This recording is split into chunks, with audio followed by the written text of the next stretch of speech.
Good evening students. मैंने आपको यहाँ तक एक्सप्लेन किया था। आज यहाँ से मैं आपको बताती हूँ कि इसमें क्या और क्या क्या चीज़ें आई थी। ठीक है, तो इसका मैं आपको क्या बताऊँ यार, ये ना मैं आपको डायरेक्ट ना ये टेबल में एक्सप्लेन करती हूँ। ठीक है, और आपका जो असाइनमेंट का क्वेश्चन भी है ना, वो आप इसी पैराग्राफ को पढ़ोगे तो आपको समझ आ जाएगा कि प्रथम पीढ़ी में कौन सा है।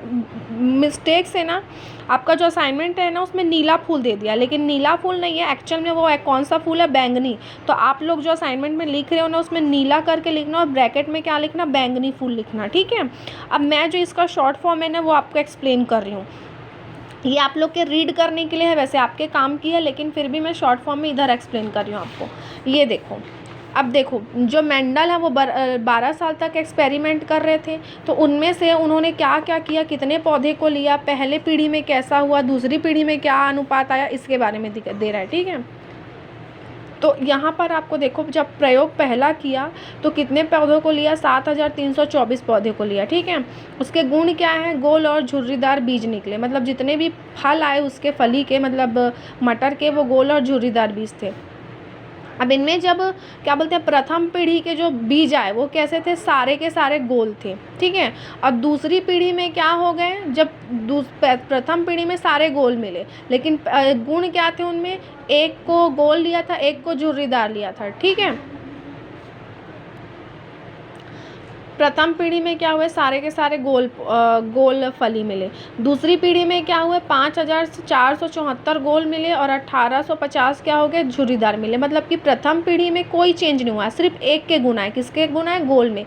लेकिन जो दूसरी पीढ़ी आई उसमें क्या हुए? गोल और झुर्रीदार दोनों के गुण आए। तो उनमें अनुपात क्या था, मतलब रेशियो क्या था? 3:1। मतलब कि क्या है, गोल और झुर्रीदार में किसका प्रभाव ज़्यादा था? गोल का 3 प्रभाव था और झुर्रीदार का क्या था? 1 प्रभाव था। ठीक है, उसके बाद है दूसरी पीढ़ी। दूसरी मतलब कि दूसरा प्रयोग किया, उसमें क्या हुआ? तो इसमें टोटल पौधे उसने कितने लिए? देखो तो 8023 पौधे लिए। उसमें भी पीले और हरे बीज। अब बीज के बारे में बता रहा है, और हमको किसके बारे में चेक करना? तो तुम लोग फूल वाला बहुत अच्छे से देखना। ठीक है, जो पीले और हरे बीज थे, तो पहले वाले में क्या हो गए? प्रथम पीढ़ी में जो फल आए उसमें सारे के सारे क्या निकले? पीले बीज निकले। और दूसरे वाले पीढ़ी में क्या हुआ, मतलब जो दूसरी बार पौधा लगाया उसमें क्या हुआ? आधे, ये मतलब 3 जो रेशियो है ना, तो एकम 2 2 3 6, तो 6022 जो है पीले मिले और 2001 क्या मिले? हरे मिले। इसमें भी 3:1 का रेशियो मिला। मतलब 3 जो है किसका प्रभाव ज़्यादा था? पीले का ज़्यादा था, और जो हरे बीज थे उसका प्रभाव क्या था? कम था। ठीक है, तो 3:1 में मिला। अब जो फूल हैं उनका बता रहे हैं कि तीसरी पीढ़ी में जो तीसरा प्रयोग किया ना, उसमें उसने फूलों पर ध्यान दिया। मतलब पहला दूसरा प्रयोग क्या बता रहा है आपको पता है?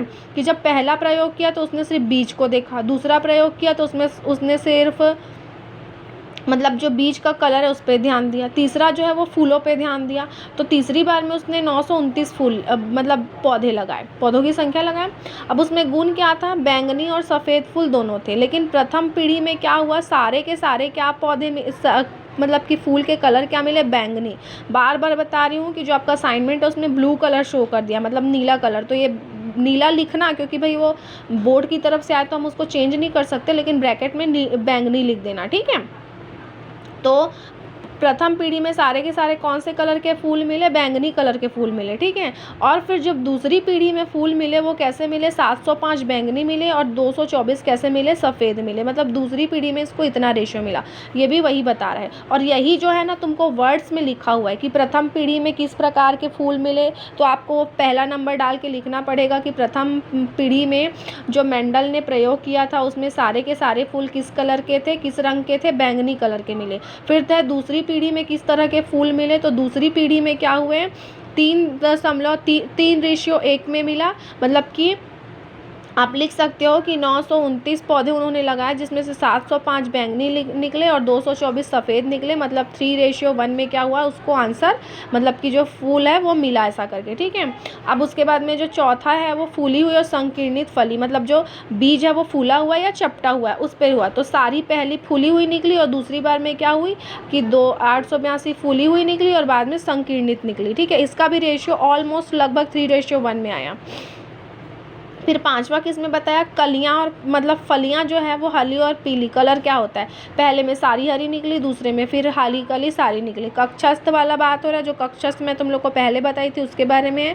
ये सब तुम लोग को बता रहा है कि एक बार में लंबा पूरा तना, लंबा वाला तना था तो पूरा लंबा निकला, फिर बाद में छोटा भी निकला, इस टाइप का बता रहा है। ठीक है, मतलब मेंडल ने 2 साल में एक्सपेरिमेंट में दिया कि पहली जब उसकी प्रजाति आई तो उसमें एक ही जैसे गुण थे, लेकिन दूसरी वाली प्रजाति है उसमें क्या हुआ, पहले और दूसरे दोनों के गुण है। इसीलिए बोला जाता है एक प्रभावी रहता है और एक दब्बू रहता है। तो इन सब में जिसका नंबर ज़्यादा है वो क्या था, प्रभावी था, और जिसके नंबर कम है वो क्या है, दब्बू है। ठीक है, तो उसी के लिए उसमें बता रहे हैं। तो यहाँ पर देखो, जब किसी बीज में बैंगनी और सफ़ेद रंग दोनों कारक हो तो फूल का रंग बैंगनी होता है, क्योंकि बैंगनी रंग सफ़ेद को दबा देता है। सफ़ेद फूल आने के लिए ज़रूरी है कि कारक शुद्ध सफ़ेद हो, ऐसी बात की जा रही है। ठीक है, कई पीढ़ियों तक इन प्रयोगों को करने पर पीढ़ी में उन्हें शुद्ध और संकर पौधों की संख्या में एक निश्चित अनुपात पाया। मतलब यही निश्चित अनुपात क्या है, 3:1 में पाया, बता रहे हैं। ठीक है, परिणाम के आधार पर अनुमान, ये सब तुम लोगों को समझने के लिए है। अगर नहीं आएगा तो गलत नहीं लिखना, मैं बता रही हूँ। ठीक है ना, मैं समझाऊंगी उसको, तुम लोग समझ के लिख लेना, क्योंकि पहले तो तुम लोग को कुछ समझ नहीं आता, बताते हैं तो आ जाता है। और अगर जो बुक अच्छे से पढ़ेगा उसको सारे क्वेश्चन के आंसर यहाँ मिलेंगे। देख लो, F1 पहली पीढ़ी, दूसरी पीढ़ी, सब कुछ लिखा हुआ है यहाँ पर। ठीक है, अब उसके बाद देखो यहाँ पर देखते हैं संभाविता और अनुमान की जांच। अब संभव ऐसा कंफर्मेशन नहीं था, संभव था। ठीक है, अब संभव का मतलब क्या होता है, संभाविता व अनुमान की जांच ना, ये पूछा जाता है। तो अब इसमें सिक्के के खेल से समझते हैं कि ये क्या होता है। अब मान के चलो आपके पास क्या है, एक सिक्का है ना। अब उसमें आपको, चलो 2 सिक्के हैं, एक सिक्का लो या 2 सिक्का लो, तो अब उसमें आपको बताना हेड और टेल। हेड और टेल का मतलब क्या होता है, चीट और पट आने की क्या क्या संभावना है। तो एक बार आता है हेड और दूसरी बार में आएगा टेल, या फिर चारों क्या होगा, 2 बार 3 बार, जितनी बार भी दोहराओगे तो वो उस पर डिपेंड करता है ना कि संभावना किसकी है ना। तो जिसको हम क्या बोलते हैं, बार बार आएगा या कैसे आएगा हम नहीं बोल सकते। किसी के भी गुण क्या हो सकते हैं, आ सकते हैं। तो ऐसे ही जो माँ बाप के गुण हैं वो बच्चों में क्या हो जाते हैं, चले जाते हैं। इसी को क्या बोला जाता है, संभाविता के गुण बोले जाते हैं। ठीक है, यहाँ पर देखो 500 से 1000 बार दोहराएंगे तो 500 से 1000 बार में क्या होगा, 25% ही क्या होगा, एक जैसी राशियाँ आएंगी, बता रहे हैं। ठीक है, जैसे कि बच्चे भी अलग अलग होते हैं ना, मम्मी पापा के सारे बच्चे एक जैसे नहीं होते, अलग अलग होते हैं। क्यों होते हैं, क्योंकि जैसा ज़रूरी तो नहीं कि सारे बार सारे गुण एक जैसे एक ही बच्चे में आ जाए, दूसरे में भी वही गुण आ जाए। कभी अलग गुण होते हैं और दूसरे में भी अलग गुण होते हैं। तो वही क्या होती है, संभाविता का नियम। किसका नियम बोला जाएगा, इसी को संभाविता का नियम बोल सकते हैं। ठीक है, अब यहाँ पर देखो जीनोटाइप के बारे में भी आया है ना, तो यहाँ पर देखो ये प्रथम पीढ़ी के बारे में भी पूरा दिया हुआ है। इससे भी आप समझ जाते हो कि मेंडलीव द्वारा पीढ़ी को शुरू करने पर किया गया। वी मतलब बैंगनी के, वॉयलेट है ना, पर्पल बोला जा रहा है इसलिए, और स्मॉल वी को सफ़ेद से रिप्रेजेंट कर रहे हैं। ठीक है, अब यहाँ पर देखो इन लक्षण वाले जनकों के बीजांड और परागन किस प्रकार दर्शाया गया है। तो ये बड़े वाले को वी से दर्शा रहे हैं, छोटे मतलब जो पर्पल कलर के फूल हैं उसको वी से दर्शा रहे हैं, कैपिटल वी से, और जो सफ़ेद कलर के फूल हैं उसको स्मॉल वी से दर्शा रहे हैं। ठीक है, तो बैंगनी सफ़ेद और फूलों में परागन करवाने पर, ये भी क्वेश्चन है ना कि परागन करवाने पर कौन सा द्वितीय पीढ़ी में क्या लक्षण मिला करके। ठीक है, तो पहली पीढ़ी के पौधे वीवी कारक के होंगे, मतलब एक में बड़ा कारक और एक में सफ़ेद वाला का गुण आएगा, क्योंकि कारक को जोड़े में इस प्रकार लिखेंगे। अभी जोड़े को तुम लोग समझना कि बड़ा है फिर ये छोटा है, तो एक बार इन दोनों को मिलाएं, फिर इन दोनों को मिलाएं, फिर इन दोनों को मिलाएं और फिर इन दोनों को मिलाएं, तो ये सारा क्या बना रहा है, एक कारक बना रहा है। ठीक है, अब द्वितीय पीढ़ी के पौधों के कारकों को इस प्रकार बनाएंगे।